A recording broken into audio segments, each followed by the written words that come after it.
बाण विस्फोरण में उड़ीगला घर छात दुर्घटन गोटे परिवार दुई जनकर मृत्यु होता बेले आउ दुई जन गुरुतर आहत होती। मृतक दुई जन हेले जगतसिंहपुर सदर अंचल बड़बा गाँव सुशील दास को पुओ राजेश दास और तांका पत्नी रानी दास। सेहिभଳି आहत माने हेले मृत राजेश को बझिया भाई परेश दास और तांका पत्नी लक्ष्मीप्रिया दास। गतकाली राति रे बड़बा गाँव में यही अघटन घटी। बाण भिड़ुथिया बेले एथिरे बड़ धरणर विस्फोरण होइतला। फल एक कोठा घरर छात समेत कांथ भांगी छिनछतर हो जाइतला। भंगा कोठा भितरे घरर परिवार सदस्य चापी होई रहितले।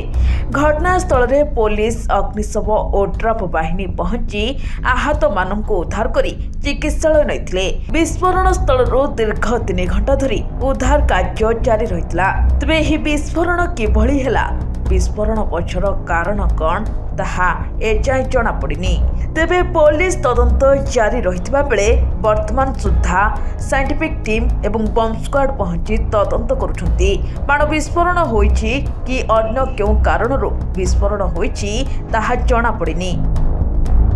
जगतसिंहपुर राकेश दास को रिपोर्ट, अक्षर लाइव।